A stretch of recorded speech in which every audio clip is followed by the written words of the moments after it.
ನಮಸ್ಕಾರ. ಮಧ್ಯಾಹ್ನ ಅಗ್ರ ವಾರ್ತೆಗೆ ಸ್ವಾಗತ. ನಾನು ಪೃಥ್ವಿರಾಜ್ ಹಾರ್ನಹಳ್ಳಿ. ನನ್ನ ಮೇಲೆ ಯಾರು ಕೂಡ ಹಲ್ಲೆ ಮಾಡಿಲ್ಲ ಅಂತ ಸಿದ್ದು ಹಳ್ಳೇಗೌಡ ಹಲ್ಲೆಗೊಳಗಾಗಿದ್ರು ಅಂತ ಹೇಳಲಾಗ್ತಾ ಇತ್ತಲ್ಲ, ಆ ವ್ಯಕ್ತಿ ಈಗ ಹೇಳಿಕೆಯನ್ನ ಕೊಟ್ಟಿದ್ದಾರೆ. ಸಿದ್ದು ಹಳ್ಳೇಗೌಡ ನನ್ನ ಮೇಲೆ ಯಾರು ಹಲ್ಲೆ ಮಾಡಿಲ್ಲ, ನಲ್ಪಾಡ್ ಕಡೆಯವರು ನನಗೆ ಯಾವುದೇ ಬೆದರಿಕೆ ಹಾಕಿಲ್ಲ. ನ್ಯೂಸ್ 18 ಕನ್ನಡಕ್ಕೆ ಸಿದ್ದು ಹಳ್ಳೇಗೌಡ ಸ್ಪಷ್ಟನೆಯನ್ನು ಕೊಟ್ಟಿದ್ದಾರೆ. ನಾನು ಮೀಟಿಂಗ್ ಎಂದು ಬೆಂಗಳೂರಿಗೆ ಬಂದಿದ್ದೆ, ನನ್ನ ಮೇಲೆ ಯಾರು ಕೂಡ ಹಲ್ಲೆ ಮಾಡಿಲ್ಲ. ಇದು ಬಿಜೆಪಿ ಅವರೇ ಮಾಡ್ತಾ ಇರುವಂತ ಷಡ್ಯಂತ್ರ ಅಂತೆ. ಬಿಜೆಪಿ ಕಡೆಗೆ ತಿರುಗಿಸಿದ್ರು. ಈಗ ಬಿಜೆಪಿ ಅವರೇ ಮಾಡ್ತಾ ಇರುವಂತ ಷಡ್ಯಂತ್ರ ಅಂತ. ಯೂತ್ ಕಾಂಗ್ರೆಸ್ ನಲ್ಲಿ ನಾವೆಲ್ಲ ಫ್ಯಾಮಿಲಿ ರೀತಿ ಇದ್ದೇವೆ, ಯಾಕೆ ಈ ರೀತಿ ಸುದ್ದಿ ಹಬ್ಬಿದೆಯೋ ಗೊತ್ತಿಲ್ಲ. ನ್ಯೂಸ್ 18 ಕನ್ನಡಕ್ಕೆ ಸಿದ್ದು ಹಳ್ಳೇಗೌಡ ಈ ರೀತಿಯಾಗಿ ಸ್ಪಷ್ಟನೆಯನ್ನ ಕೊಟ್ರು. ಪಾಡು ಸಿದ್ದುಗ ಹೊಡೆದಿದ್ದಾರೆ ಅಂತೇಳಿ ಹರಿದಾಡ್ತಾ ಇದ್ದೆ. ಇದು 100ಕ್ಕೂ 100 ಸುಳ್ಳು. ತೆಲಿಗೆ ಹೊಡೆದಿದ್ದಾರೆ, ಮೂವಿಗೆ ಹೊಡೆದಿದ್ದಾರೆ, ತುಟಿ ಹರಿದೋಗಿದೆ ಅಂತ ನಿಮ್ದು ಏನೋ ಫೋಟೋ ಏನೋ ಹರಿದಾಡ್ತಾ ಇತ್ತಲ್ಲ, ಈ ಲೈವ್ ಆಗಿ ಇಲ್ಲಿ ಪ್ರತ್ಯಕ್ಷವಾಗಿ ನಾನು ಇಲ್ಲಿ ಇದ್ದೀನಿ, ನೀವು ನೋಡ್ಬೋದು. ಇಲ್ಲೆಲ್ಲ ನಾನು ಆರಾಮಾಗಿದ್ದೀನಿ. ನಾನು ಒಂದು ಮೀಟಿಂಗ್ಗೆ ಅಂತ ಬಂದಿದ್ದು, ನಿನ್ನೆ ಮೀಟಿಂಗ್ ಮುಗಿಸ್ಕೊಂಡು ನಾನು ಬಳ್ಳಾರಿಗೆ ಹೊರಟಿದ್ದೀನಿ. ಈಗ ನಾನು ನೋಡ್ತಾ ಇದ್ದೀನಿ, ನೀನು ನಲ್ಪಾಡು ಹೊಡೆದರಂತೆ ರಾತ್ರಿ ಏನು ಏನು ಅಂತೇಳಿ.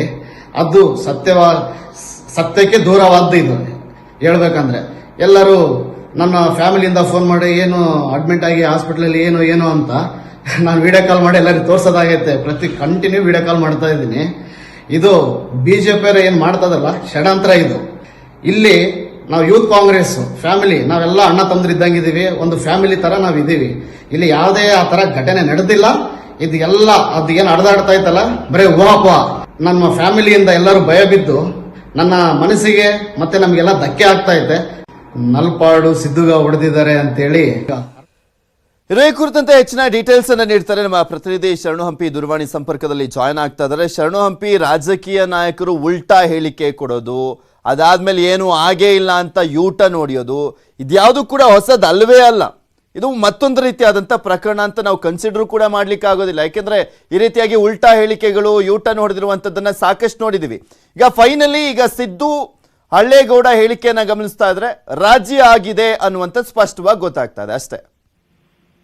ಖಂಡಿತ ಪೃಥ್ವಿರಾಜ್, ಯಾಕಂದ್ರೆ ಪ್ಯಾಚಪ್ ಮಾಡುವಂತ ಕೆಲಸ ಬಹಳ ಬೇಗ ಕಾಂಗ್ರೆಸ್ ಪಕ್ಷದಲ್ಲಿ ಆಗಿದೆ. ಅದರಲ್ಲೂ ಕೂಡ ಯುವ ಘಟಕದ ರಾಜ್ಯ ಜಿಲ್ಲಾಧ್ಯಕ್ಷ ಅಂತ ಬಳ್ಳಾರಿ ಮತ್ತು ವಿಜಯನಗರ ಜಿಲ್ಲೆ ಯುವ ಘಟಕದ ಕಾಂಗ್ರೆಸ್ ಅಧ್ಯಕ್ಷ ಅಂತ ಸಿದ್ದು ಹಳ್ಳೇಗೌಡ ಅವರು ಬೆಳಗ್ಗೆ ಮತ್ತು ರಾತ್ರಿ ಇನ್ನು ಸಾಮಾಜಿಕ ಜಾಲತಾಣದಲ್ಲಿ ಹರಿದಾಡಿದಂತ ಫೋಟೋಗಳೇನಿದೆ ಮತ್ತು ಅವರೇ ಹಾಕಿದ ಪೋಸ್ಟ್ ಅಂತ ಏನ್ ಹೇಳಲಾಗ್ತದೆ, ಅವೆಲ್ಲವುಗಳ ಬಗ್ಗೆ ಸ್ಪಷ್ಟನೆ ಕೊಡ್ಲಿಕ್ಕೆ ಮುಂದಾದಾಗ ಅವ್ರು ಹೇಳಿದ್ದು, ನನ್ನ ಮೇಲೆ ಯಾವುದೇ ರೀತಿಯಾದಂತ ಹಲ್ಲೆ ಆಗಿಲ್ಲ. JW ಮ್ಯಾರಿಟ್ ಹೋಟೆಲ್ಗೆ ಅವತ್ತು ಸಭೆ ಇತ್ತು, ಪೂರ್ವಭಾವಿ ಸಭೆಯಲ್ಲಿ ನಾನು ಭಾಗಿಯಾಗಿದ್ದು ನಿಜ, ಆದ್ರೆ ಅಲ್ಲಿ ಯಾವುದೇ ರೀತಿಯಾದಂತ ಆ ರೀತಿ ಹಲ್ಲೆ ಮಾಡುವಂಥದ್ದು ಅಥವಾ ನನ್ನ ಮೇಲೆ ಬೆದರಿಕೆ ಹಾಕುವಂತ ಯಾವುದೇ ರೀತಿಯಂತ ಘಟನೆ ಇಲ್ಲ ಅಂತ ಹೇಳಿ ಸ್ಪಷ್ಟವಾಗಿ ಪದೇ ಪದೇ ಹೇಳ್ತಾ ಇದ್ದಾರೆ. ಸೊ ಇದೆಲ್ಲ ನೋಡ್ತಾ ಹೋದ್ರೆ ಕೆಲವೇ ಗಂಟೆಗಳಲ್ಲಿ ಈ ಪ್ರಕರಣವನ್ನ ಪ್ಯಾಚಪ್ ಮಾಡುವಂತ ಕೆಲಸವನ್ನ ಬಹಳ ಸ್ಪಷ್ಟವಾಗಿ ಆಗಿದೆ ಅನ್ನೋದು ಕೂಡ ಗೊತ್ತಾಗ್ತದೆ. ಯಾಕಂದ್ರೆ DKC ಆಪ್ತ ವಲಯದಲ್ಲಿ ಗುರುಸ್ಕೊಂಡಿರುವಂತ ಸಿದ್ದು ಹಳ್ಳೇಗೌಡ ಅವರಿಗೆ KPCC ಅಧ್ಯಕ್ಷರೇ ಸೂಚನೆ ನೀಡಿದಾರ ಅನ್ನುವಂತ ಮಾಹಿತಿನೂ ಕೂಡ ಲಭ್ಯ ಆಗ್ತಾ ಇದೆ.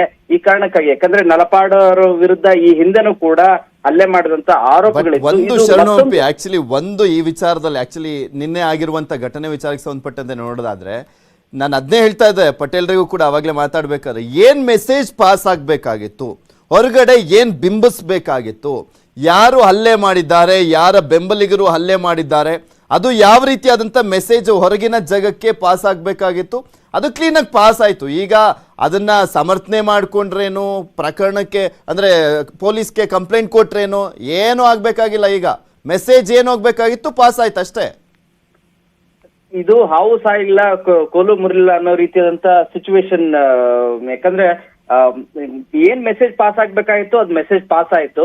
ಜೊತೆಗೆ ಇದರಿಂದ ರಾಜಕಾರಣ ಮತ್ತು ರಾಜಕೀಯವನ್ನ ಯಾವ ರೀತಿಯಾಗಿ ಬಳಕೆ ಮಾಡ್ಕೋಬಹುದು ಅನ್ನೋದಕ್ಕೆ ಈ ಪ್ರಕರಣ ಮತ್ತೊಮ್ಮೆ ಸಾಕ್ಷಿ ಆಗ್ತಾ ಇದೆ. ಆದ್ರೆ ಮೇಲ್ನೋಟಕ್ಕೆ ಇಲ್ಲಿ ಏನೂ ಕೂಡ ಆಗಿಲ್ಲ. ಇದೆಲ್ಲದೂ ಕೂಡ ಬಿಜೆಪಿ ಷಡ್ಯಂತ್ರ ಅಂತಾನೂ ಕೂಡ ಮತ್ತೊಮ್ಮೆ ಆರೋಪವನ್ನ ಮಾಡ್ತಾ ಇದ್ದಾರೆ ಸಿದ್ದು ಹಳ್ಳೇಗೌಡ ಅವರು ಆರೋಪ ಮಾಡ್ತಾ ಇದ್ದಾರೆ. ಪಾಪ ಕಾಂಗ್ರೆಸ್ ನಾಯಕರಿಗೆ ಸತತ ಪ್ರಯತ್ನ ಮಾಡ್ತಾ ಇದ್ವಿ, 10 ಗಂಟೆ ನ್ಯೂಸ್ ನಲ್ಲೇ ತಗೊಂಡಿದ್ವಿ, ಎಕ್ಸ್ಕ್ಲೂಸಿವ್ ಆಗಿ ಬ್ರೇಕ್ ಮಾಡಿದ್ವಿ ಈ ಸುದ್ದಿಯನ್ನ. ಆ ಕ್ಷಣದಿಂದನೂ ಪಾಪ ಕಾಂಗ್ರೆಸ್ ನಾಯಕರಿಗೆ ಒಬ್ರಿಗೂ ಮಾತಾಡ್ಲಿಕ್ಕೆ ಆಗ್ತಾ ಇಲ್ಲ. ಮುಜುಗರ ತಂದುಬಿಟ್ಟಿದೆ ಈ ಪ್ರಕರಣ. ಇವ್ರು ಏನೇ ಹೇಳ್ಬೋದು, ಇದು ಯಾರ್ದೋ ಷಡ್ಯಂತ್ರ, ಅಲ್ಲೇನೂ ಆಗಿಲ್ಲ, ನಾವೆಲ್ಲ ಆತ್ಮೀಯ ಸ್ನೇಹಿತರು ಅಂತ. ಆದರೆ ಪಾಪ ಹಿರಿಯ ನಾಯಕರಿಗೆ ಮುಜುಗರ ತಂದುಬಿಟ್ಟಿದೆ ಈ ಪ್ರಕರಣಗಳು. ಯಾಕೆಂದರೆ ಅವರೆಲ್ಲರೂ ಕೂಡ ಒಂದು ರೀತಿಯಾಗಿ ಏನೇ ಬೈದಾಡ್ಕೊಂಡ್ರು ಕೂಡ ಬಾಯಿ ಮಾತಲ್ಲಿರೋದು. ಬಟ್ ಇವಾಗ ಹೊಡೆದಾಡುವಂಥ ಲೆವೆಲ್ಗೆ ಹೋಗ್ಬಿಟ್ಟಿರುವಂಥದ್ದು ಅವ್ರಿಗೆ ಒಂದು ರೀತಿಯಾಗಿ ತಲೆ ತಗ್ಗಿಸುವಂತೆ ಪರಿಸ್ಥಿತಿ ನಿರ್ಮಾಣ ಮಾಡ್ತಾ ಇದೆ. ಖಂಡಿತ ಪೃಥ್ವಿರಾಜ್, ಯಾಕಂದ್ರೆ ಕಾಂಗ್ರೆಸ್ ಪಕ್ಷದಲ್ಲಿ ಯಾವ ರೀತಿಯಾಗಿ ಘಟನೆಗಳು ನಡೀತಾ ಇದೆ ಮತ್ತು ಹೊರಗಡೆ ಈ ರೀತಿಯಾಗಿ ಬಡಿದಾಡ್ಕೊಳ್ಳೋ ರೀತಿಯಾಗಿ ಪದೇ ಪದೇ ಪ್ರಕರಣಗಳಾದ್ರೆ ಪಕ್ಷಕ್ಕೆ ದೊಡ್ಡ ಡ್ಯಾಮೇಜ್ ಆಗುತ್ತೆ. ಮುಂದೆ BBMP ಸೇರಿದಂತೆ ಜಿಲ್ಲಾ ಪಂಚಾಯತ್, ತಾಲೂಕ್ ಪಂಚಾಯತ್ ಎಲೆಕ್ಷನ್ಸ್ ಕೂಡ ನಡೀತಾ ಇದೆ. ಸೊ ಇಂಥ ಸಂದರ್ಭದಲ್ಲಿ ಈ ರೀತಿಯಾದಂತ ಘಟನೆಗಳು ನಡೆದ್ರೆ ಮೆಸೇಜ್ ಏನ್ ಕೊಟ್ಟಂಗೆ ಆಗುತ್ತೆ ಅನ್ನೋ ಕಾರಣಕ್ಕಾಗಿ ಆದಷ್ಟು ಇದನ್ನ ಅವಾಯ್ಡ್ ಮಾಡೋದು ಮತ್ತು ಪ್ಯಾಚ್ ಅಪ್ ಮಾಡುವಂತ ಕೆಲಸ ಬಹಳ ನೀಟಾಗಿ ಆಗಿದೆ. ಯಾವುದೇ ರೀತಿಯಾಗಿ ಈ ಕುರಿತು ಸಿದ್ದು ಹಳ್ಳೇಗೌಡರು ಯಾವುದೇ ರೀತಿಯಾಗಿ ದೂರನ್ನು ಕೂಡ ನೀಡೋದಿಲ್ಲ ಅನ್ನೋದು ಮಾತ್ರ ಸ್ಪಷ್ಟವಾಗಿ ಗೊತ್ತಾಗ್ತಿರೋದು. ಪೃಥ್ವಿ, ಓಕೆ, ಥ್ಯಾಂಕ್ ಯು ಶರಣು ಹಂಪಿ ನಿಮ್ಮೆಲ್ಲ ಡೀಟೇಲ್ಸ್ಗಾಗಿ. ನಲ್ಪಾಡ್ ಹೇಳಿಕೆಯನ್ನು ಕೊಟ್ಟಿದ್ದಾರೆ. ನನ್ನ ಬಗ್ಗೆ ಪದೇ ಪದೇ ಆರೋಪ ಬರ್ತಾ ಇದೆ. ಸುಮ್ಮನೆ ಆರೋಪದ ಹಿಂದೆ ಷಡ್ಯಂತ್ರ ನಡೀತಾ ಇದೆ. ನ್ಯೂಸ್ 18 ಕನ್ನಡಕ್ಕೆ ಮಹಮ್ಮದ್ ನಲ್ಪಾಡ್ ಹೇಳಿಕೆ ಇದು. ಇದೇ ಮೊದಲ ಬಾರಿಗೆ ಆರೋಪ ಬಂದಿಲ್ಲ. ಯುವ ಜನರ ದನಿಯಾಗಬೇಕು ಅಂತ ಅಂದ್ಕೊಂಡಿದ್ದೇನೆ, ಪ್ರಯತ್ನ ಮಾಡ್ತಾ ಇದ್ದೇನೆ, ನಲ್ಪಾಡ್ ಹೇಳಿಕೆ ಇದು. ಆದರೆ ಷಡ್ಯಂತ್ರ ಮಾಡಿ ಪದೇ ಪದೇ ಆರೋಪವನ್ನ ಮಾಡಲಾಗ್ತಾ ಇದೆ ನನ್ನ ಮೇಲೆ, ನನಗೆ ಮಸಿ ಬಳಿಯುವಂಥ ಕೆಲಸ ಆಗ್ತಾ ಇದೆ. ಅಂದರೆ ಅವರ ನೇಮಿಗೆ ಒಂದು ಕೆಟ್ಟ ಹೆಸರನ್ನು ತರುವಂಥ ಕೆಲಸ ಆಗ್ತಾ ಇದೆ ಅನ್ನುವಂಥದ್ದು ನಲ್ಪಾಡ್ ಅವರ ಹೇಳಿಕೆಯ ಸಾರಾಂಶ.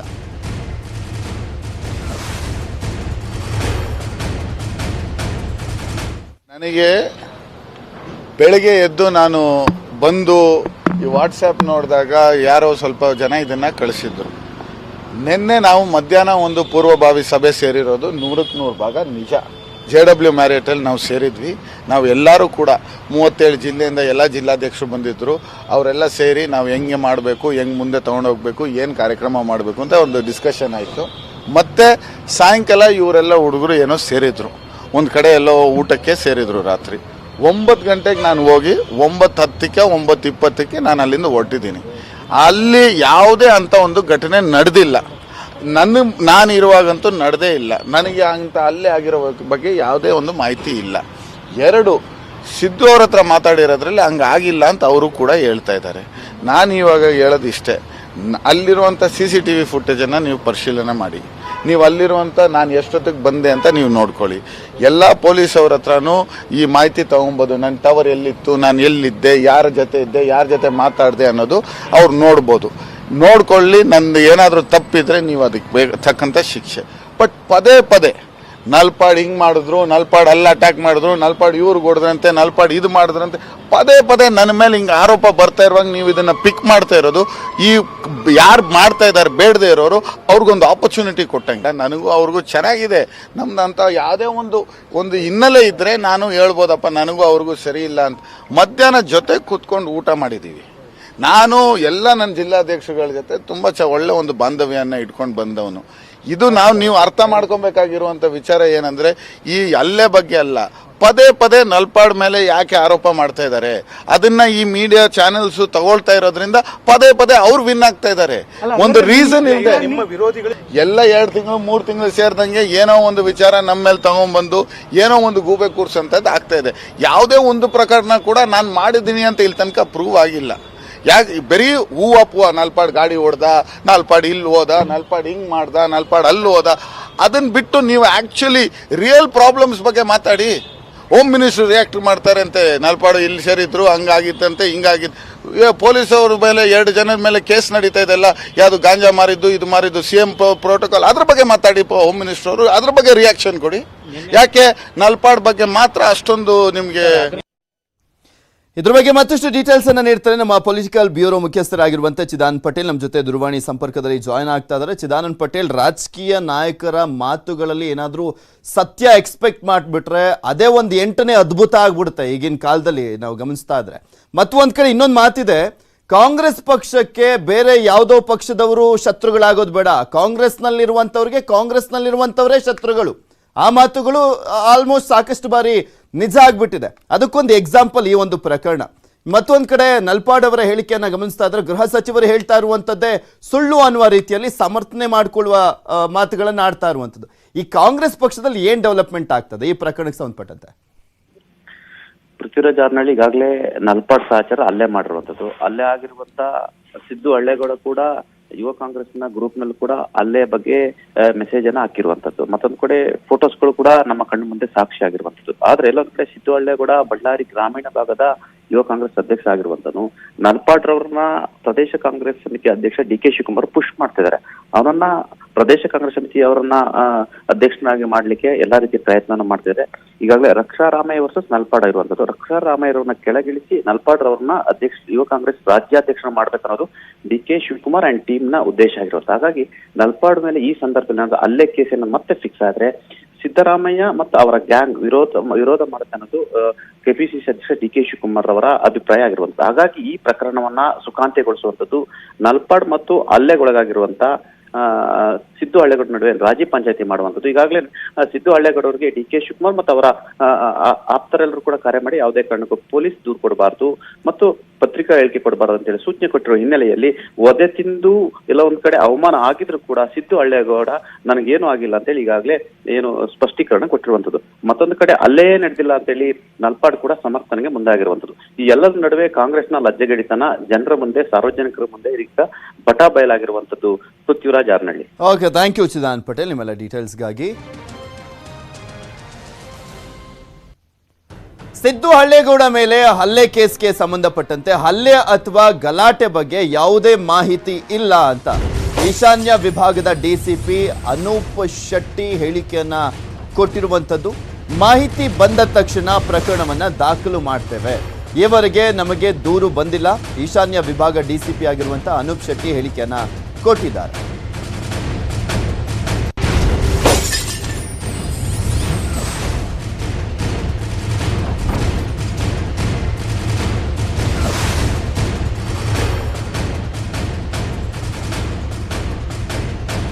ಈಶಾನ್ಯ ವಿಭಾಗದ ಡಿಸಿಪಿ ಆಗಿರುವಂತಹ ಅನೂಪ್ ಶೆಟ್ಟಿ ಅವರು ನಡೆದಿರುವಂತಹ ಘಟನೆಯ ವಿಚಾರಕ್ಕೆ ಸಂಬಂಧಪಟ್ಟಂತೆ ಹಲ್ಲೆ ಅನ್ನುವಂಥ ಆರೋಪ ಏನು ಕೇಳಿ ಬರ್ತಾ ಇದೆ, ಅದ್ರ ಬಗ್ಗೆ ನಮ್ಗೆ ಯಾವುದೇ ರೀತಿಯಾದಂಥ ಮಾಹಿತಿ ಬಂದಿಲ್ಲ. ಮಾಹಿತಿ ಬಂದ ತಕ್ಷಣ ಪ್ರಕರಣವನ್ನು ದಾಖಲು ಮಾಡ್ತೇವೆ ಅಂತ ಹೇಳಿದ್ದಾರೆ.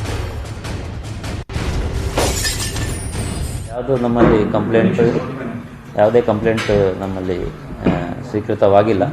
ಮುಂದೇನಾದರೂ ಆ ಥರ ದೂರು ಬಂದರೆ ಅದ್ರ ಮೇಲೆ ನಾವು ಕಾನೂನು ಕ್ರಮ ಕೈಗೊಳ್ತೀವಿ. ಇಲ್ಲ, ನಮ್ಮಲ್ಲಿ ಯಾವುದೇ ಇದ್ರ ಬಗ್ಗೆ ದೂರು ದಾಖಲಾಗಿಲ್ಲ, ಯಾವುದೇ ಇನ್ಸಿಡೆಂಟ್ ರಿಪೋರ್ಟ್ ಆಗಿಲ್ಲ. ಮುಂದಕ್ಕೆ ದೂರು ಯಾವುದಾದ್ರು ಬಂದರೆ ಅದ್ರ ಮೇಲೆ ಕ್ರಮ. ಇಲ್ಲ, ಅದ್ರ ಬಗ್ಗೆ ಯಾವುದೇ ನಮ್ಮಲ್ಲಿ ಮಾಹಿತಿ, ನಮ್ಮಲ್ಲಿ ಯಾವುದೇ ಕಂಪ್ಲೇಂಟ್ ನಮ್ಮಲ್ಲಿ ಸ್ವೀಕೃತವಾಗಿಲ್ಲ. ಮುಂದೇನಾದರೂ ಆ ಥರ ದೂರು ಬಂದರೆ ಅದ್ರ ಮೇಲೆ ನಾವು ಕಾನೂನು ಕ್ರಮ ಕೈಗೊಳ್ತೀವಿ. ಮತ್ತಷ್ಟು ಸುದ್ದಿಗಳನ್ನ ನಿಮ್ಮ ಮುಂದೆ ಇಡ್ತಾ ಹೋಗ್ತೀನಿ, ಆದ್ರೆ ಅದಕ್ಕೂ ಮುಂಚೆ ಒಂದು ಸ್ಮಾಲ್ ಬ್ರೇಕ್. ಜನವರಿ 31ರವರೆಗೂ ವೀಕೆಂಡ್ ಕರ್ಫ್ಯೂ ಕಂಟಿನ್ಯೂನಾ? ತಜ್ಞರು ಹೇಳಿದಂತೆ ಆಗುತ್ತಾ? ಮತ್ತೆ ಶಾಲೆ ಶುರು ಮಾಡ್ತಾರ? ಸರ್ಕಾರದ ನಿರ್ಧಾರ ಏನು? ನಾಳೆ ಎಲ್ಲವೂ ಕ್ಲಿಯರ್ ಆಗುತ್ತಾ? ನಾಳೆ ಡಿ-ಡೇ.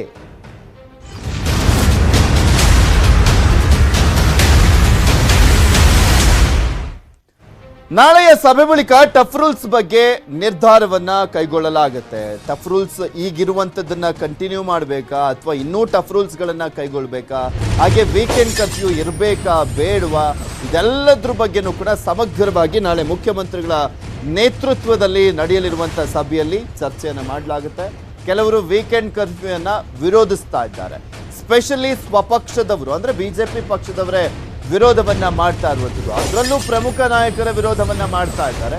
ಸೊ ಹೀಗಾಗಿ ಮುಖ್ಯಮಂತ್ರಿಗಳು ಏನ್ ತೀರ್ಮಾನವನ್ನ ಕೈಗೊಳ್ತಾರೆ ನೋಡಬೇಕು. ಇನ್ನ ತಜ್ಞರ ಜೊತೆ ಚರ್ಚಿಸಿ ತೀರ್ಮಾನ ಅಂತ ಹೇಳಿದ್ದಾರೆ. ಕಂದಾಯ ಸಚಿವ ಆರ್ ಅಶೋಕ್ ನಾಳೆ 1 ಗಂಟೆಗೆ ಹೊಸ ಗೈಡ್ಲೈನ್ ಸಂಬಂಧ ಸಭೆ ಇದೆ. ಬೆಂಗಳೂರು ಸೇರಿದಂತೆ ವಿವಿಧ ಜಿಲ್ಲೆಗಳಲ್ಲಿ ಕೇಸ್ ಜಾಸ್ತಿ ಇದೆ. ನಾಳೆ ಸಭೆಯಲ್ಲಿ ಸಿಎಂ ನಿರ್ಧಾರ ಮಾಡ್ತಾರೆ ಅಂತ ಅಶೋಕ್ ಹೇಳಿದರು. ನಾಳೆ 1 ಗಂಟೆಗೆ ಕೃಷ್ಣಾದಲ್ಲಿ ಕೋವಿಡ್ಗೆ ಸಂಬಂಧಪಟ್ಟಂತೆ ಹೊಸ ಗೈಡ್ಲೈನ್ಸ್ಗೆ ಸಂಬಂಧಪಟ್ಟಂತೆ ಒಂದು ಮಹತ್ವದ ಸಭೆಯನ್ನ ಮಾನ್ಯ ಮುಖ್ಯಮಂತ್ರಿಗಳು ಕರೆದಿದ್ದಾರೆ. ಇಂಪಾರ್ಟೆಂಟ್ ಸಚಿವರನ್ನ ಅಂದ್ರೆ ಈ ಕೋವಿಡ್ ನಿರ್ವಹಣೆಗೆ ಸಂಬಂಧಪಟ್ಟಂತ ಏನು ಸಮಿತಿ ಇದೆ, ಡಾಕ್ಟರ್ ಸುಧಾಕರ್ ಅವರು, ನಾನು, ಅಶ್ವಥ್ ನಾರಾಯಣ್ ಅವರು, ಮುಖ್ಯಮಂತ್ರಿಗಳು, ಎಜುಕೇಷನ್ ಮಿನಿಸ್ಟ್ರು, ಈ ಥರದವರು ಕೋವಿಡ್ಗೆ ಸಂಬಂಧಪಟ್ಟಂತ ಸಚಿವರುಗಳು ಇನ್ಯಾರ್ಯಾರು ಇದ್ದಾರೋ ಗೊತ್ತಿಲ್ಲ, ಎಲ್ಲರ ಸಭೆಯನ್ನ ನಾಳೆ ಕರೆದಿದ್ದಾರೆ 1 ಗಂಟೆಗೆ. ಕೊರೋನಾ ಕ್ರಮಗಳ ಕುರಿತು ನಾಳೆ ಸಿಎಂ ಸಭೆಯ ಹಿನ್ನೆಲೆಯಲ್ಲಿ ಬೆಂಗಳೂರಿನಲ್ಲಿ ಸಚಿವ ಅಶ್ವಥ್ ನಾರಾಯಣ ಹೇಳಿಕೆಯನ್ನು ಕೊಟ್ಟಿದ್ದಾರೆ. ಕೊರೋನಾ ಸಂಖ್ಯೆ ಹೆಚ್ಚಾಗ್ತಾ ಇದ್ರೂ ಕೂಡ ತೀವ್ರತೆ ಕಡಿಮೆ ಇದೆ, ಜನರಿಗೆ ಬದುಕು ಕಷ್ಟವಾಗಿದೆ, ಇದು ಸರ್ಕಾರದ ಗಮನಕ್ಕಿದೆ ಅಂತ ಅವರು ಹೇಳಿಕೆಯನ್ನ ಕೊಟ್ಟಿರುವಂಥದ್ದು. ಬೆಂಗಳೂರಿನಲ್ಲಿ ಸಚಿವ ಅಶ್ವಥ್ ನಾರಾಯಣ ಉನ್ನತ ಶಿಕ್ಷಣ ಸಚಿವ ಹೇಳಿಕೆಯನ್ನ ಕೊಟ್ಟಿರುವಂಥದ್ದು. ಕೊರೋನಾ ಸಂಖ್ಯೆ ಹೆಚ್ಚಾಗ್ತಾ ಇದ್ರೂ ಕೂಡ ತೀವ್ರತೆ ಮಾತ್ರ ಕಡಿಮೆ ಇದೆ, ಸೊ ಇದೆಲ್ಲವೂ ಕೂಡ ಸರ್ಕಾರದ ಗಮನಕ್ಕಿದೆ ಅಂತ ಮಾತನಾಡಿದ್ದಾರೆ. ನಮ್ಮನ್ನ ಬದುಕಲಿಕ್ಕೆ ಅವಕಾಶ ಕೊಡಿ ಅಂತ ಹಲವರು ಒತ್ತಾಯಿಸುತ್ತಿದ್ದಾರೆ. ಎಲ್ಲರ ಸಲಹೆಯನ್ನ ಪಡೆದು ನಾಳೆ ನಿರ್ಣಯ ಮಾಡುವಂತ ಕೆಲಸ ಆಗತ್ತೆ ಅಂತ ಹೇಳಿದರು. ಈಗ ಸಂಖ್ಯೆ ಹೆಚ್ಚುತ್ತಿದೆ, ಆದರೆ ತೀವ್ರತೆ ಕಮ್ಮಿ ಇದೆ. ಹಾಗಾಗಿ ಎಲ್ಲ ಒಂದು ಕಡೆ ಆಶಾಕಿರಣ, ಹಲವಾರು ಜನಕ್ಕೆ ತಮ್ಮ ಬದುಕನ್ನು ನಡೆಸಲಿಕ್ಕೆ ಭಾಳಷ್ಟು ಕಷ್ಟವಾಗಿರುವಂಥದ್ದಿದೆ. ಇದು ಸರ್ಕಾರದಲ್ಲಿ ಗಮನಕ್ಕೆ ಬಂದು ಎಲ್ಲರ ಒತ್ತಾಯನೂ ತುಂಬ ಇದೆ. ಇದರಿಂದ ಏನು ಸಮಸ್ಯೆಯನ್ನು ಎದುರಿಸ್ತಿದ್ದಾರೆ, ಈ ನಿರ್ಣಯದಿಂದ ಸಮಸ್ಯೆಯನ್ನು ಎದುರಿಸ್ತಿರುವಂಥವ್ರು, ತಮ್ಮ ಬದುಕನ್ನು ನಡೆಸಲಿಕ್ಕೆ ಸಮಸ್ಯೆ ಆಗ್ತಿರೋಂಥವ್ರು, ಅವರ ಒಂದು ಬಹಳಷ್ಟು ಒತ್ತಾಯ ಇದೆ. ನಮಗೆ ಭಾಳಷ್ಟು ಅನಾನುಕೂಲ ಆಗ್ತಿದೆ, ನಮ್ಮ ಜೀವನಕ್ಕೆ ಅನಾನುಕೂಲತೆ ಆಗಿದೆ, ನಮ್ಮ ವ್ಯಾಪಾರಕ್ಕೆ ಅನಾನುಕೂಲತೆ ಆಗ್ತಿದೆ. ನಮ್ಮನ್ನು ಬದುಕಲು ಬಿಡಿ ಅಂತ, ನಮ್ಮನ್ನು ಬದುಕಲಿಕ್ಕೆ ಅವಕಾಶವನ್ನು ಮಾಡಿಕೊಡಿ ಅಂತ ಒತ್ತಾಯವನ್ನು ತುಂಬ ಜನ ಮಾಡ್ತಾ ಇದ್ದಾರೆ. ಇನ್ನೊಂದು ಕಡೆ ಸೂಕ್ಷ್ಮತೆ, ಕಾಯಿಲೆಯ ಸೂಕ್ಷ್ಮತೆ ಇದೆ. ಇದನ್ನು ನೋಡಿ ಯಾವ ರೀತಿ ನಿರ್ಬಂಧನೆಗಳನ್ನು ಹಾಕಬೇಕು, ಏನನ್ನು ಮಾಡಬೇಕು ಅನ್ನೋಂಥ ಒಟ್ಟಾರೆ ಎಲ್ಲರ ಸಲಹೆಗಳನ್ನು ಟೆಕ್ನಿಕಲ್ ಎಕ್ಸ್ಪರ್ಟ್ ಕಮಿಟಿಗಳು ಮತ್ತು ಇತರ ಎಲ್ಲ ಏನು ಒಂದು ಎಕ್ಸ್ಪರ್ಟ್ಸ್ ಇದ್ದಾರೆ ಮತ್ತು ಅಧಿಕಾರಿಗಳು ಮತ್ತು ಏನು ಸಂಬಂಧಪಟ್ಟ ಮಂತ್ರಿಗಳು, ಮುಖ್ಯಮಂತ್ರಿಗಳು ಎಲ್ಲರ ಸಲಹೆಗಳನ್ನು ಪಡ್ಕೊಂಡು ಏನು ನಿರ್ಣಯ ಮಾಡಬೇಕು ಅಂತ ಒಟ್ಟು ಸರ್ಕಾರದಲ್ಲಿ ನಿರ್ಣಯವನ್ನು ಶುಕ್ರವಾರ ದಿನ ಮಾಡುವಂಥದ್ದಾಗುತ್ತೆ. ವೀಕೆಂಡ್ ಕರ್ಫ್ಯೂ ವಿಚಾರಕ್ಕೆ ಸಂಬಂಧಪಟ್ಟಂತೆ ಮತ್ತೊಬ್ಬರು ಗೃಹ ಸಚಿವರಾಗಿರುವಂತ ಜ್ಞಾನೇಂದ್ರ ಅವರು ಕೂಡ ಮಾತನಾಡಿದ್ದಾರೆ. ಇದೇ ವಿಚಾರಕ್ಕೆ ಸಂಬಂಧಪಟ್ಟಂತೆ ಏನ್ ಮಾಡ್ತೀವಿ ಅನ್ನೋದ್ರ ಬಗ್ಗೆ ಅವರು ಕೂಡ ಹೇಳಿದ್ರು, ನೋಡೋಣ. ನಾಳೆ ತಜ್ಞರ ಜೊತೆಯಲ್ಲಿ ಮುಖ್ಯಮಂತ್ರಿಗಳ ನೇತೃತ್ವದಲ್ಲಿ ಒಂದು ಮಹತ್ವದ ಸಭೆ ಇದೆ. ಹಿಂದಿನ ವಾರದ ಸಭೆಯಲ್ಲೂ ಕೂಡ ಯೋಚನೆ ಮಾಡಿ ಶುಕ್ರವಾರ ಸಭೆಯಲ್ಲಿ ಕೆಲವು ನಿರ್ಣಯಗಳನ್ನು ತಗೊಳ್ಳೋಣ ಅಂತೇಳಿ ಹೇಳಿ ಮಾತಾಡಿತ್ತು. ಮಾನ್ಯ ಮುಖ್ಯಮಂತ್ರಿಗಳು ನಾಳೆ ಸಭೆ ಕರೆದಿದ್ದಾರೆ. ಆ ಸಭೆಯಲ್ಲಿ ಏನು ಮಾಡಬೇಕು, ಹೇಗೆ ಮುಂದುವರಿಸಬೇಕು, ಹೇಗೆ ನಿಭಾಯಿಸಬೇಕು ಅನ್ನುವಂಥದ್ದು ಸ್ವಲ್ಪ ಕೆಲವು ನಿರ್ಣಯಗಳು ಆಗ್ಬೋದು ನಾಳೆ. ನಾಳೆ ಎಲ್ಲವೂ ಕೂಡ ಡಿಸೈಡ್ ಆಗುತ್ತೆ ಅನ್ನುವಂಥದ್ದಂತೂ ಎಲ್ರಿಗೂ ಸ್ಪಷ್ಟವಾಗಿ ಗೊತ್ತಿದೆ.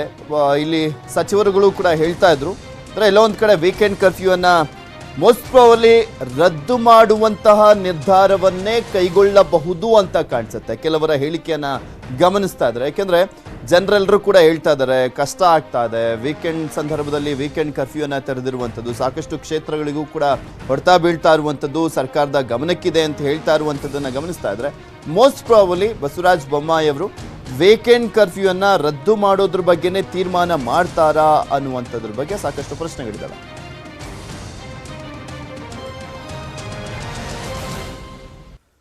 ಮತ್ತಷ್ಟು ಅಪ್ಡೇಟ್ಸ್ ಒಂದು ಚಿಕ್ಕ ಬ್ರೇಕ್ ಆದ್ಮೇಲೆ.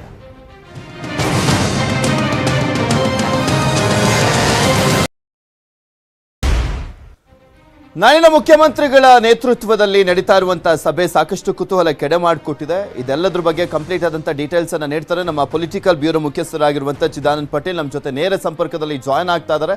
ಚಿದಾನಂದ್ ಪಟೇಲ್, ಎಲ್ಲಾ ಕ್ಷೇತ್ರದವರ ಒತ್ತಡ ಇರುವಂತದ್ದು ವೀಕೆಂಡ್ ಕರ್ಫ್ಯೂ ಅನ್ನ ತೆಗಿಬೇಕು, ಇನ್ಯಾವುದೇ ಟಫ್ ರೂಲ್ಸ್ ಗಳನ್ನ ಬೇಕಾದ್ರೂ ಹಾಕೊಳ್ಳಿ, ಆದ್ರೆ ವೀಕೆಂಡ್ ಕರ್ಫ್ಯೂ ಬೇಡ ಅನ್ನುವಂತ ಒತ್ತಾಯ ಇದೆ. ಏನ್ ಮಾಡ್ಬೋದು ಅಂತ ಅನ್ಸುತ್ತೆ? ಸಾಕಷ್ಟು ಜನ ಸಚಿವರುಗಳ ಮಾತನ್ನ ಕೂಡ ನೋಡ್ತಾ ಇದ್ರೆ ಎಲ್ಲೋ ಒಂದ್ ಕಡೆ ವೀಕೆಂಡ್ ಕರ್ಫ್ಯೂ ಅನ್ನ ವಾಪಸ್ ಪಡೆಯುವಂತ ಸಾಧ್ಯತೆ ಇದ್ದಂತೆಯೇ ಕಾಣಿಸ್ತಾ ಇದೆ. ಪೃಥ್ವಿರಾಜ್ ಹಾರನಹಳ್ಳಿ, ಮುಖ್ಯಮಂತ್ರಿ ಬಸವರಾಜ ಬೊಮ್ಮಾಯಿ ಅವರು ಒತ್ತಡಕ್ಕೆ ಒಳಗಾಗಿ ನಾಳೆ ಮಹತ್ವದ ಕೋವಿಡ್ ಸಭೆಯನ್ನು ನಡೆಸಿದ್ದಾರೆ. ಈ ಒತ್ತಡಕ್ಕೆ ಕಾರಣ ಆಗಿರೋದು ಒಂದು ಕಡೆ ಹೋಟೆಲ್ ಮಾಲೀಕರು ಕೂಡ ವೀಕೆಂಡ್ ಕರ್ಫ್ಯೂನ ಏರಿರುವುದಕ್ಕೆ ವಿರೋಧವನ್ನು ವ್ಯಕ್ತಪಡಿಸಿರುವಂಥದ್ದು, ಮತ್ತೊಂದು ಸ್ವಪಕ್ಷೀಯರೇ ಗಂಭೀರವಾಗಿ ಮುಖ್ಯಮಂತ್ರಿಗಳ ಈ ನಿರ್ಧಾರವನ್ನು ವಿರೋಧ ಮಾಡಿರುವಂಥದ್ದು, ವಿಪಕ್ಷಗಳು ಕೂಡ ವೀಕೆಂಡ್ ಕರ್ಫ್ಯೂ ಅಗತ್ಯತೆ ಬಗ್ಗೆ ಪ್ರಶ್ನೆಯನ್ನು ಮಾಡಿರುವಂಥದ್ದು. ಹಾಗಾಗಿ ಮುಖ್ಯಮಂತ್ರಿ ಬಸವರಾಜ ಬೊಮ್ಮಾಯಿ ಅವರಿಗೆ ಇದು ನುಂಗಲಾರದ ಬಿಸಿ ತುಪ್ಪವಾಗಿ ಪರಿಣಮಿಸಿರುವಂಥದ್ದು. ಇದೇ ಕಾರಣಕ್ಕಾಗಿ ನಾಳೆ ತಜ್ಞರ ಜೊತೆ ಮತ್ತು ಆರೋಗ್ಯ ಇಲಾಖೆ ಅಧಿಕಾರಿಗಳು, ಕಂದಾಯ ಇಲಾಖೆ ಸೇರಿದಂತೆ ಶಿಕ್ಷಣ ಇಲಾಖೆ ಸೇರಿದಂತೆ ಅನೇಕ ಇಲಾಖೆಗಳ ಅಧಿಕಾರಿಗಳ ಜೊತೆ ಮುಖ್ಯಮಂತ್ರಿ ಬಸವರಾಜ ಬೊಮ್ಮಾಯಿ ಕೋವಿಡ್ ಸಭೆಯನ್ನು ಕರೆದಿರುವಂತದ್ದು. ಈಗಾಗಲೇ ತಾಂತ್ರಿಕ ಸಲಹಾ ಸಮಿತಿ ಯಾವ ಕಾರಣಕ್ಕೂ ಕೂಡ ಕರ್ಫ್ಯೂನ್ನ ಹಿಂಪಡಿಬಾರದು ಅಂತೇಳಿ ಈಗಾಗಲೇ ಸೂಚನೆಯನ್ನು ಕೊಟ್ಟಿರುವಂತದ್ದು. ಮತ್ತೊಂದು ಕಡೆ ಪಾಸಿಟಿವಿಟಿ ಪ್ರಮಾಣ ಇನ್ನೂ ಹೆಚ್ಚಾಗಲಿದೆ. ಫೆಬ್ರವರಿ ಮೊದಲ ವಾರದಲ್ಲಿ 1 ಲಕ್ಷಕ್ಕೆ ಏರಿಕೆ ಆಗುತ್ತಿದೆ ಅಂತೇಳಿ ಎಚ್ಚರಿಕೆಯನ್ನು ಕೊಟ್ಟಿರುವಂತದ್ದು. ಇದರ ನಡುವೆ ಈಗಾಗಲೇ ಬಿಜೆಪಿ ನಾಯಕರುಗಳೇ ವೀಕೆಂಡ್ ಕರ್ಫ್ಯೂನ ತೆಗಿರಿ ಅಂತೇಳಿ ಮುಖ್ಯಮಂತ್ರಿಗಳೇ ಒತ್ತಡವನ್ನು ಹಾಕಿರುವಂತದ್ದು. ವಿಪಕ್ಷ ನಾಯಕ ಸಿದ್ದರಾಮಯ್ಯ ಕೂಡ ವೀಕೆಂಡ್ ಕರ್ಫ್ಯೂ ಅಗತ್ಯತೆ ಬಗ್ಗೆ ಪ್ರಶ್ನೆಯನ್ನು ಮಾಡಿದ್ದಾರೆ. ಈ ಎಲ್ಲ ಕಾರಣಕ್ಕಾಗಿ ಮುಖ್ಯಮಂತ್ರಿ ಬಸವರಾಜ ಬೊಮ್ಮಾಯಿ ನಾಳೆ ಸಭೆಯನ್ನು ಕರೆದಿರುವಂತದ್ದು. ಒಟ್ಟಾರೆ ಇದೀಗ ಆರ್ ಅಶೋಕ್ ರವರು ಮಾತನಾಡುವ ಸಂದರ್ಭದಲ್ಲಿ ನಾವು ಜನರ ಜೀವನ ಮತ್ತು ಜೀವನದ ಉದ್ದೇಶಕ್ಕಾಗಿ ಈ ಎಲ್ಲ ಕಾನೂನುಗಳನ್ನು ತರ್ತಾ ಇದೀವಿ ಮತ್ತು ಯಾರೆಲ್ಲ ಬಿಜೆಪಿ ನಾಯಕರು ತಮ್ಮ ಅಭಿಪ್ರಾಯವನ್ನ ಹೇಳಿದ್ದಾರೆ ಅದೆಲ್ಲ ಅವರ ವೈಯಕ್ತಿಕ ಅಭಿಪ್ರಾಯ. ಒಟ್ಟಾರೆ ತಾಂತ್ರಿಕ ಸಲಹಾ ಸಮಿತಿ ಏನು ಅಭಿಪ್ರಾಯ ಕೊಡುತ್ತೆ ಆ ಅಭಿಪ್ರಾಯದಂತೆ ನಾವು ಮುನ್ನಡೆತೀವಿ ಅಂತ ಹೇಳ್ತಿದ್ದಾರೆ. ಮತ್ತೊಂದು ಕಡೆ ಮುಖ್ಯಮಂತ್ರಿ ಕೂಡ ಎಲ್ಲ ಒಂದು ಕಡೆ ವೀಕೆಂಡ್ ಕರ್ಫ್ಯೂ ಅನ್ನು ರದ್ದುಪಡಿಸಿ ಯಥಾಸ್ಥಿತಿಯಂತೆ ಒಂದಷ್ಟು ಸ್ಟ್ರಿಕ್ಟ್ ರೂಲ್ಸ್ ಅನ್ನು ತರುವಂತದ್ದು, ಟಫ್ ರೂಲ್ಸ್ ಅನ್ನು ಜಾರಿ ಮಾಡುವ ಸಂಬಂಧಪಟ್ಟಾಗೆ ಚಿಂತನೆ ನಡೆಸಿದ್ದಾರೆ ಅಂತ ಹೇಳಲಾಗ್ತದೆ. ಯಾಕಂತ ಹೇಳಿದ್ರೆ ಸಮಾಜದ ನಾನಾ ಭಾಗದ ಉದ್ಯಮಿಗಳಿಂದಲೂ ಕೂಡ ವಿರೋಧ ವ್ಯಕ್ತವಾಗಿರೋದ್ರಿಂದ ಎಲ್ಲೊಂದು ಕಡೆ ಉದ್ಯಮಕ್ಕೂ ಕೂಡ ಹೊಡೆತ ಬೀಳ್ತಿರುವಂತದ್ದು, ಹೋಟೆಲ್ ಉದ್ಯಮಕ್ಕೂ ಕೂಡ ಇದು ಹೊಡೆತ ಬೀಳ್ತಿರುವಂತದ್ದು. ಹಾಗಾಗಿ ರೈತರ ಮಾರುಕಟ್ಟೆ ವ್ಯವಸ್ಥೆ ಕೂಡ ಹೊಡೆತ ಬೀಳ್ತಿದೆ. ಸ್ವತಃ ಬಿಜೆಪಿ ಶಾಸಕರು ಮತ್ತು ಸಚಿವರುಗಳು ಕೂಡ ಬಹಳಷ್ಟು ದೊಡ್ಡ ಮಟ್ಟದ ವಿರೋಧವನ್ನು ವ್ಯಕ್ತಪಡಿಸಿರುವುದರಿಂದ ನಾಳೆ ತಾಂತ್ರಿಕ ಸಲಹಾ ಸಮಿತಿ ಜೊತೆ ಮುಖ್ಯಮಂತ್ರಿಗಳು ಚರ್ಚೆ ಮಾಡಿ ವೀಕೆಂಡ್ ಕರ್ಫ್ಯೂನ ತೆಗೆದು ಒಂದಷ್ಟು ಟಫ್ ರೂಲ್ಸ್ ನ ತರುವ ಸಂಬಂಧಪಟ್ಟಾಗೆ ಮುಖ್ಯಮಂತ್ರಿ ಬಸವರಾಜ ಬೊಮ್ಮಾಯಿ ಅವರು ಮಾಹಿತಿಯನ್ನು ಪಡೆಯಲಿದ್ದಾರೆ. ಮೂಲಗಳ ಪ್ರಕಾರ ಎಲ್ಲೊಂದು ಕಡೆ ವೀಕೆಂಡ್ ಕರ್ಫ್ಯೂನ ರದ್ದುಪಡಿಸಿ ಒಂದಷ್ಟು ಟಫ್ ರೂಲ್ಸ್ ಅನ್ನು ಜಾರಿಗೆ ಮಾಡುವ ಬಗ್ಗೆ ಮುಖ್ಯಮಂತ್ರಿಗಳು ಸದ್ಯದ ಪರಿಸ್ಥಿತಿಯಲ್ಲಿ ಗಂಭೀರ ಚಿಂತನೆ ನಡೆಸಿದ್ದಾರೆ ಅಂತ ಹೇಳಲಾಗ್ತಿದೆ. Prithviraj. Okay, thank you Chidanand Patel ನಿಮ್ಮೆಲ್ಲ ಡೀಟೇಲ್ಸ್ಗಾಗಿ. ಬಾಗಲಕೋಟೆಯಲ್ಲಿ ಅಪಾರ ಸ್ಫೋಟಕ ಪತ್ತೆಯಾಗಿರುವಂಥದ್ದು ಹೊನ್ನಾಕಟ್ಟಿ ಗ್ರಾಮದ ತೋಟದ ಮನೆಯಲ್ಲಿ ಪತ್ತೆಯಾಗಿದೆ. ಸುಮಾರು 500 ಕೆಜಿ ಸ್ಫೋಟಕ ವಸ್ತುಗಳು ಪತ್ತೆಯಾಗಿರುವಂಥದ್ದು. ಸೋಡಿಯಂ ನೈಟ್ರೇಟ್, ಚಾರ್ಕೋಲ್ ಪೌಡರ್ ಪತ್ತೆಯಾಗಿದೆ. ಎಸ್ಪಿ ನೇತೃತ್ವದ ತಂಡದಿಂದ ಸ್ಥಳವನ್ನ ಪರಿಶೀಲನೆ ಮಾಡಲಾಗಿದೆ. ಕಲ್ಲು ಗಣಿಗಾರಿಕೆಗಾಗಿ ಸ್ಫೋಟಕ ತಂದಿಟ್ಟಿದ್ದಂತ ಶಂಕೆ ವ್ಯಕ್ತವಾಗಿರುವಂಥದ್ದು. ಮಂಜುನಾಥ್ ನಾರಾ ಮತ್ತು ಕಂಕನ ಮೇಲಿ ಎಂಬುವರು ಲೀಸ್ ಅನ್ನ ಪಡೆದಿದ್ದಂತ ಜಮೀನು. 500 ಕೆಜಿ ಸ್ಫೋಟಕ ಅಂದ್ರೆ ಲೆಕ್ಕ ಹಾಕಿ ದೊಡ್ಡ ಪ್ರಮಾಣದ ಸ್ಫೋಟಕವನ್ನ ಶೇಖರಿಸಿಡಲಾಗಿದ್ದಂಥದ್ದು. ಆಲ್ರೆಡಿ ಗಮನಿಸಿದ್ವಿ, ಶಿವಮೊಗ್ಗದಲ್ಲಿ ಆದಂತ ಒಂದು ದೊಡ್ಡ ಮಟ್ಟದ ಸ್ಫೋಟ ಆಗಿರ್ಬೋದು, ಚಿಕ್ಕಬಳ್ಳಾಪುರದಲ್ಲೂ ಕೂಡ ಅಷ್ಟೇ ಕಲ್ಲು ಗಣಿಗಾರಿಕೆಯ ಸಂದರ್ಭದಲ್ಲಿ ಆಗಿದ್ದಂತ ದೊಡ್ಡ ಸ್ಫೋಟ ಆಗಿರ್ಬೋದು. ಇವೆಲ್ಲವೂ ಕೂಡ ಇಡೀ ರಾಜ್ಯವನ್ನ ಬೆಚ್ಚಿ ಬೀಳಿಸಿತ್ತು. ಈ ರೀತಿಯಾಗಿ ಸ್ಫೋಟಕಗಳನ್ನ ದಾಸ್ತಾನು ಮಾಡಂಗಿಲ್ಲ ಅಂತನೂ ಕೂಡ ಆ ಸಂದರ್ಭದಲ್ಲಿ ರೂಲ್ಸ್ ಅನ್ನ ಮಾಡಿದ್ರು. ಆದ್ರೂ ಕೂಡ ಆ ರೂಲ್ಸ್ ಗಳನ್ನ ಬ್ರೇಕ್ ಮಾಡಿ 500 ಕೆಜಿಯಷ್ಟು ಸ್ಫೋಟಕ ವಸ್ತುಗಳನ್ನು ದಾಸ್ತಾನು ಮಾಡಿದಂತ ಸಂದರ್ಭದಲ್ಲಿ ಸಿಕ್ಕಾಕೊಂಡಿದ್ದಾರೆ.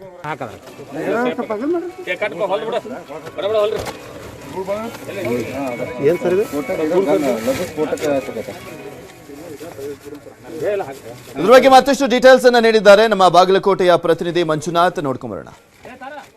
ರಾಜ್ಯದಲ್ಲಿ ಪದೇ ಪದೇ ಅಕ್ರಮವಾಗಿ ಅನಧಿಕೃತವಾಗಿ ಸಂಗ್ರಹಿಸಿಟ್ಟಿದ್ದಂತಹ ಸ್ಫೋಟಕ ವಸ್ತುಗಳು ಪತ್ತೆಯಾಗುತ್ತಿರುವ ಬೆನ್ನಲ್ಲೇ ಇದೀಗ ಬಾಗಲಕೋಟೆಯಲ್ಲೂ ಕೂಡ ಸ್ಫೋಟಕ ವಸ್ತುಗಳು ಪತ್ತೆಯಾಗಿರುವಂತಹ ಘಟನೆ ಇದೀಗ ಬೆಳಕಿಗೆ ಬಂದಿರುವಂಥದ್ದು. ಬಾಗಲಕೋಟೆಯ ನಗರದಿಂದ ಒಂದು 10 ಕಿಲೋಮೀಟರ್ ದೂರದಲ್ಲಿರುವಂತಹ ಹೊನ್ನಾಕಟ್ಟಿ ಗ್ರಾಮದ ಬಳಿ ಇರುವಂತಹ ಒಂದು ತೋಟದ ಮನೆಯಲ್ಲಿ ಅಪಾರ ಪ್ರಮಾಣದ ಸ್ಫೋಟಕ ವಸ್ತುಗಳು ಪತ್ತೆಯಾಗಿರುವಂಥದ್ದು. ಸ್ಫೋಟಕ ವಸ್ತುಗಳ ಬಗ್ಗೆ ಮಾಹಿತಿ ತಿಳಿಯುತ್ತಿದ್ದಂತೆ ಬಾಗಲಕೋಟೆಯ ಎಸ್ಪಿ ಲೋಕೇಶ್ ಜಗಲಾ ಸರ್ ಅವರ ತಂಡ ಸ್ಥಳಕ್ಕೆ ಭೇಟಿ ನೀಡಿ ಪರಿಶೀಲನೆ ನಡೆಸುವಂಥದ್ದನ್ನು ಕೂಡ ಇಲ್ಲಿ ನಡೆಸಿರುವಂಥದ್ದು. ನಾನೀಗ ಆ ಸ್ಫೋಟಕ ವಸ್ತುಗಳು ಸಿಕ್ಕಂತಹ ಸ್ಥಳದಿಂದಲೇ ಒಂದು ದೃಶ್ಯಾವಳಿಗಳನ್ನು ತೋರಿಸ್ತಾ ಇರುವಂಥದ್ದು. ಏನು ಈ ಒಂದು ತೋಟದ ಮನೆ ಏನಿದೆ ಇಲ್ಲಿ ಹೊನ್ನಾಕಟ್ಟಿ ಗ್ರಾಮದಿಂದ ಸುಮಾರು 1-1.5 ಕಿಲೋಮೀಟರ್ ದೂರದಲ್ಲಿ ಇರುವಂತಹ ತೋಟದ ಮನೆ ಇದು. ಇಲ್ಲಿ ಒಂದು ಅಕ್ರಮವಾಗಿ ಅನಧಿಕೃತವಾಗಿ ಒಂದಿಷ್ಟು ಸ್ಫೋಟಕ ವಸ್ತುಗಳನ್ನು ಸಂಗ್ರಹಿಸಿಟ್ಟಿರುವಂಥದ್ದು ಇಲ್ಲಿ ಕಂಡು ಬರ್ತಾ ಇದೆ. ಈ ವಿಷಯ ತಿಳಿದಿದ್ದಂತೆ ಪೊಲೀಸರು ಕೂಡ ಸ್ಥಳಕ್ಕೆ ಭೇಟಿ ನೀಡಿದರೆ ಸದ್ಯ ಇದೀಗ ಬಾಗಲಕೋಟೆಯ ಗ್ರಾಮೀಣ ಠಾಣೆಯ CP ಆಗಿರ್ಬೋದು, PS ಆಗಿರ್ಬೋದು ಎಲ್ಲರೂ ಕೂಡ ಸ್ಥಳದಲ್ಲಿ ಭೇಟಿ ನೀಡಿ ಆ ವಸ್ತುಗಳನ್ನು ವಶಕ್ಕೆ ಪಡೆದುಕೊಳ್ಳುವಂತಹ ಪ್ರಕ್ರಿಯೆಯನ್ನು ನಡೆಸ್ತಾ ಇದ್ದಾರೆ. ಇದು ಏನು ರಾಜ್ಯದಲ್ಲಿ ಪದೇ ಪದೇ ಇಂತಹ ಪ್ರಕರಣಗಳು ಬೆಳಕಿಗೆ ಬರ್ತಾ ಇದ್ದಾವೆ. ಸದ್ಯ ಇದೀಗ ಇಲ್ಲಿರ್ತಕ್ಕಂತಹ ಸ್ಫೋಟಕ ವಸ್ತು ಸುಮಾರು 250 kg ಇರುವಂಥದ್ದು ಅಂತ ಹೇಳಿ ಮಾಹಿತಿ ಸಿಕ್ಕಿರುವಂಥದ್ದು. ಪ್ರಮುಖವಾಗಿ ಇದರಲ್ಲಿ ಇರ್ತಕ್ಕಂಥದ್ದು ಗಂಧಕ ಮತ್ತು ಸೋಡಿಯಂ ನೈಟ್ರೇಟ್, ಆಮೇಲೆ ಚರ್ಲೆಕ್ ಕೋಲ್ ಎನ್ನುವಂತಹ ಪೌಡರ್ ಇಲ್ಲಿ ಇದೆ. ಈ ಒಂದು ಪೌಡರ್ನಿಂದ ಗಣಿಗಾರಿಕೆಗೆ ಬಳಸುವಂತಹ ಸ್ಫೋಟಕ ವಸ್ತುಗಳನ್ನು ತಯಾರು ಮಾಡ್ತಾರೆ ಅನ್ನುವಂತಹ ಮಾಹಿತಿ ಕೊಡುವಂಥದ್ದು.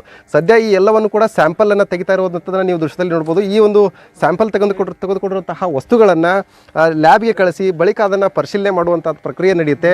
ಸದ್ಯ ಈ ಒಂದು ಸ್ಫೋಟಕ ವಸ್ತುಗಳು ಪತ್ತೆಯಾಗಿರೋದ್ರಿಂದ ಸಾಮಾನ್ಯವಾಗಿ ಸುತ್ತಮುತ್ತಲೂ ಇರ್ತಕ್ಕಂತಹ ಜನರಲ್ಲಿ ಒಂದು ರೀತಿಯಂಥ ಆತಂಕ ಮನೆ ಮಾಡಿರುವಂಥದ್ದು. ಈಗಾಗಲೇ ಪೊಲೀಸರು ತನಿಖೆಯನ್ನು ಕೈಗೊಂಡಿದ್ದಾರೆ. ಇದನ್ನು ಯಾವ ಕಾರಣಕ್ಕಾಗಿ ಸಂಗ್ರಹಿಸಿಟ್ಟಿದ್ರು ಮತ್ತು ಗಣಿಗಾರಿಕೆ ಎಲ್ಲಿ ನಡೆಯುತ್ತೆ ಅನ್ನುವಂಥದ್ರ ಬಗ್ಗೆ ಮುಂದಿನ ತನಿಖೆಯಲ್ಲಿ ಗೊತ್ತಾಗುವಂಥದ್ದು.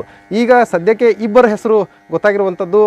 ಮಂಜುನಾಥ್ ಮತ್ತು ಇನ್ನೊಬ್ರು ನಾರಾ ಎಂಬುವಂತಹ ವ್ಯಕ್ತಿಗಳ ಹೆಸರು ಗೊತ್ತಾಗಿದೆ. ಅವರು ಇಲ್ಲಿ ಸಂಗ್ರಹಿಸಿಟ್ಟಿದ್ರು ಅನ್ನುವಂತಹ ಮಾಹಿತಿ ಇದೆ.